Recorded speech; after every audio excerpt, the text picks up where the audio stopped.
Voici les 3 raisons qui ont créé la chute du président Ali Bongo du Gabon. La première raison, c'est qu'il n'a pas trouvé sa mission de vie. Ah oui!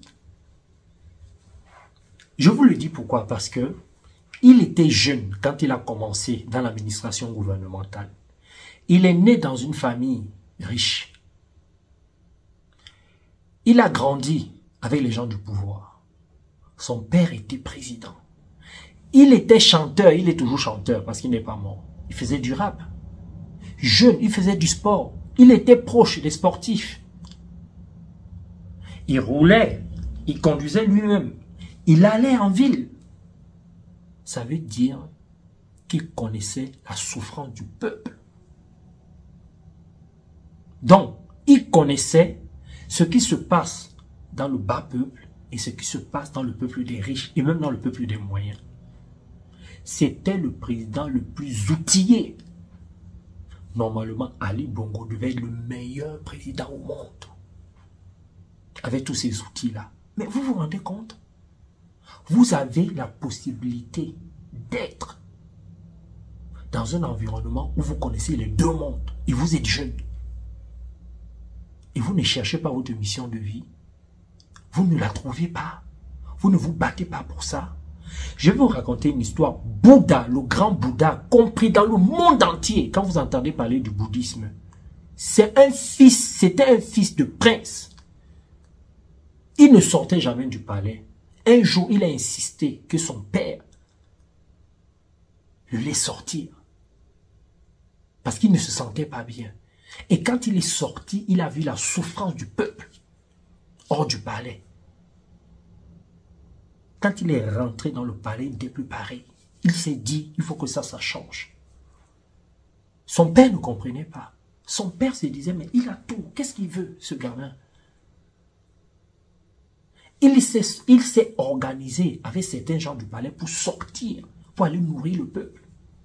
Il a compris quelle était sa mission de vie. Est-ce qu'aujourd'hui on parle du père de Bouddha? On parle de Bouddha.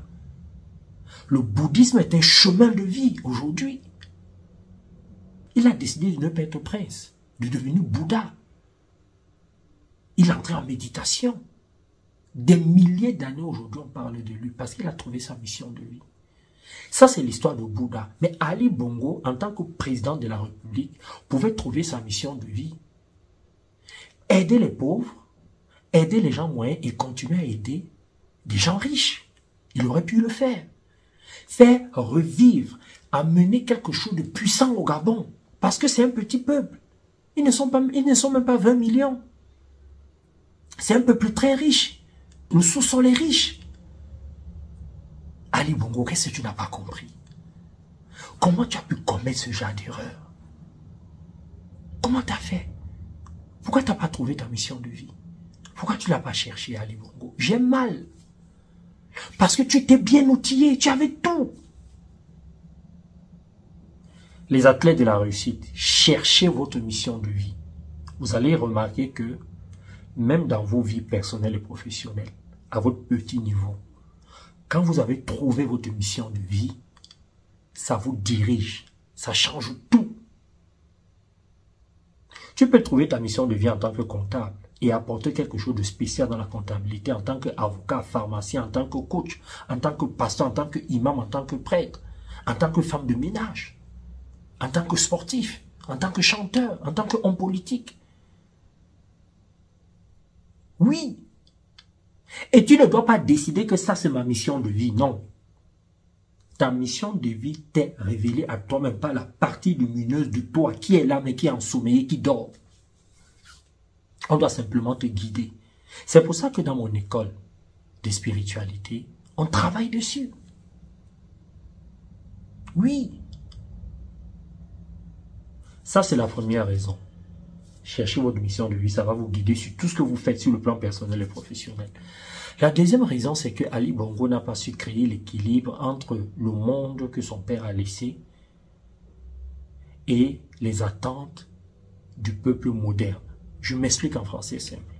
Le père d'Ali Bongo s'appelait Omar Bongo.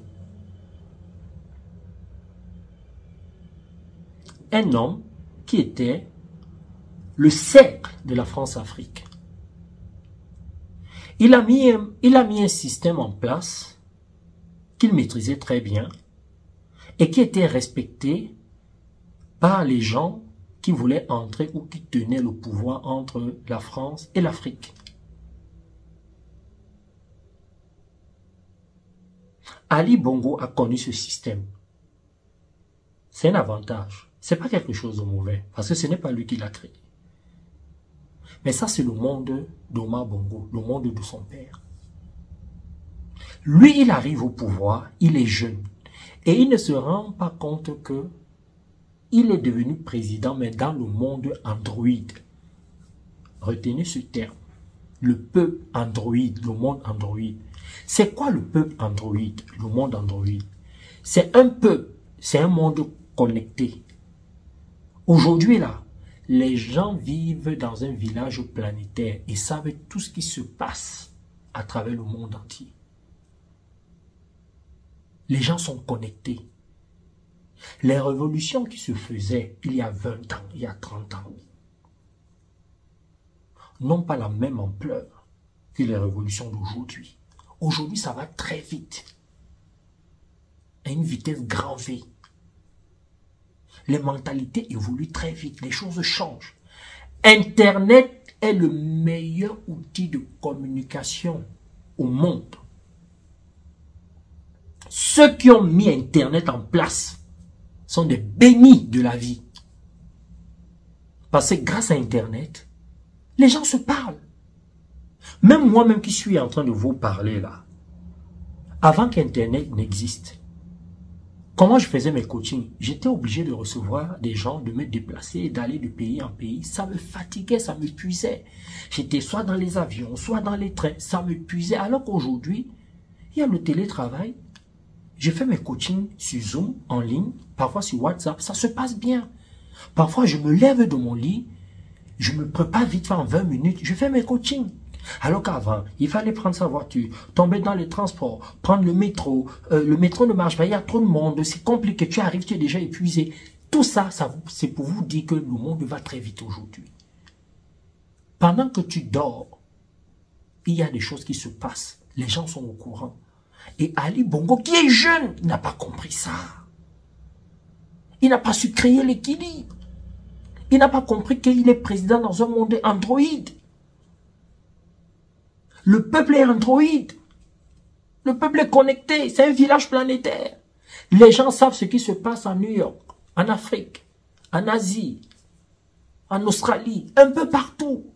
Étant dans leur chambre, étant dans leurs toilettes, en se brossant les dents, en cuisinant, en faisant du sport. Moi, parfois, quand je vais faire du sport, j'écoute les informations parce que je n'ai pas le temps de les écouter, parce que je travaille, fais beaucoup de coaching, sur Zoom et tout ça. Donc, quand je vais faire mon sport, parfois, j'écoute des informations. Toi aussi, à la maison, parfois, c'est en cuisinant que tu écoutes des informations. Et tu penses que ces informations que tu écoutes là restent comme ça dans ta tête, ça crée quelque chose. Oui. Ali Bongo, qu'est-ce qui t'a manqué? Tu es jeune. La population du Gabon est jeune. Moi, je suis ici en France, je vois les Gabonais. Ils sont jeunes, dynamiques, intelligents. Ils veulent évoluer. Tu n'as pas compris ça. Avec ce qui se passe au Niger, au Mali, au Burkina, en Amérique latine, en Russie, en Ukraine, en Asie, en Chine, les gens sont en train de se révolutionner. Et toi, tu dormais. Quand même. Ali, j'ai mal. J'ai mal parce que quand quelqu'un a autant d'outils et qui n'arrive pas à mettre cela au profit du peuple, en tant que coach spirituel et en intelligence émotionnelle et relationnelle, je me dis, trouver encore une personne avec autant d'outils, ce ne sera pas facile. Parce que ce n'est pas évident de trouver une personne avec autant d'avantages qui peut changer les choses. Ce n'est pas évident. C'est la raison pour laquelle, pour que ça devienne évident, il faut bosser sur vous. Il faut travailler sur vos missions de vie.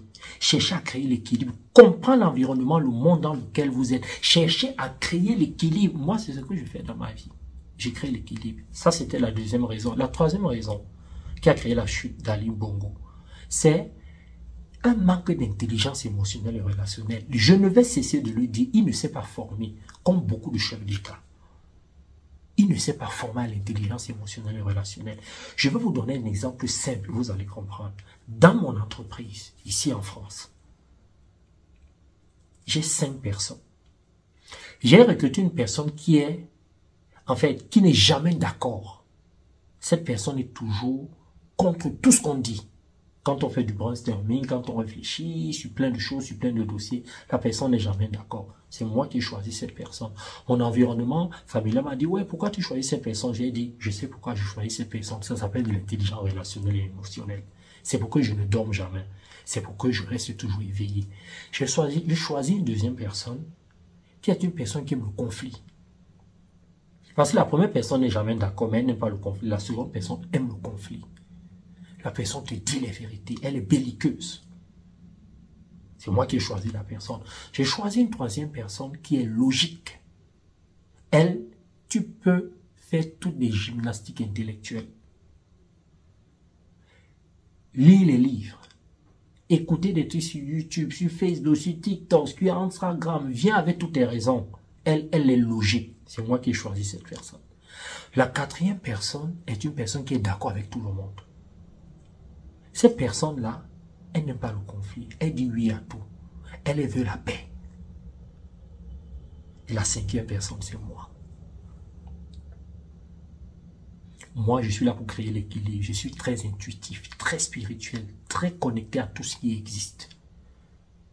Donc, à 5, on fait des merveilles dans ma boîte. Ça me permet de rester éveillé, de ne pas dormir, d'être au courant de ce qui se passe, d'être introduit, de comprendre comment les choses fonctionnent. Et je ne fournis pas trop d'efforts. Parce que tout ce que j'ai à faire, c'est de créer l'équilibre, maintenir l'équilibre. Et c'est ce que la vie fait. L'univers fait la même chose, crée l'équilibre. Si Ali Bongo avait travaillé sur lui spirituellement, avait fait une formation sur l'intelligence émotionnelle et relationnelle, il se serait bien entouré. Vous savez pourquoi je le dis? Parce que regardez, ça c'est une chaussure, une paire de tennis que j'utilise pour courir. Regardez ces percées là. Vous savez ce qui a percé ça? C'est l'ongle de mon orteil, le gros orteil là, qui est au niveau du pied. En Afrique on dit, c'est ton orteil, ton ongle qui perce ta propre chaussure. Réfléchissez à ce que ça veut dire. C'est des gens autour de toi qui vont toujours te faire du mal parce qu'ils te connaissent mieux. Ils connaissent tes forces, tes faiblesses. C'est eux qui te détruisent. Si ce n'est pas eux, c'est toi-même. C'est toi-même pourquoi? Parce que quand tu ne te connais pas vraiment, quand tu te connais en surface, ce qui arrive à Ali Bongo là, c'est ça qui vous arrive. Observez dans vos vies personnelles et professionnelles. Tant que vous ne vous connaissez pas, tant que vous ne savez pas comment entrer en relation avec les autres, tant que vous n'avez pas une intelligence émotionnelle saine et que tout est basé sur l'intellectualisme, l'intellectuel, sur vos idées, sur ce que vous lisez, et que vous ne vous connaissez pas, vous n'avez pas travaillé sur vous. Vous n'avez pas fait un travail de développement personnel, spirituel sur vous-même. Vous serez perdu. Vous pensez que c'est facile pour moi dans mon entreprise? Quand quelqu'un est contre moi, quand quelqu'un ne me dit pas la vérité, mais je me suis entouré pour que je reste éveillé. Quand tu es président de la République, il y a beaucoup de personnes qui te font croire des choses qui n'existent pas. Tu as beaucoup de gens qui sont d'accord avec toi parce qu'ils ont peur. Tu as beaucoup de gens qui ont peur de te décevoir. Et il suffit que tu aies beaucoup de caractère parce qu'il est dit que Ali Bongo paraissait doux comme ça là, en public, mais que c'était quelqu'un de très nerveux, qui piquait des crises de colère.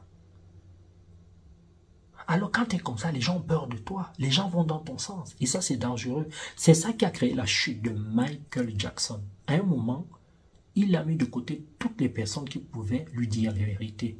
Moi, je ne vais jamais faire ça. Whitney Houston, pareil.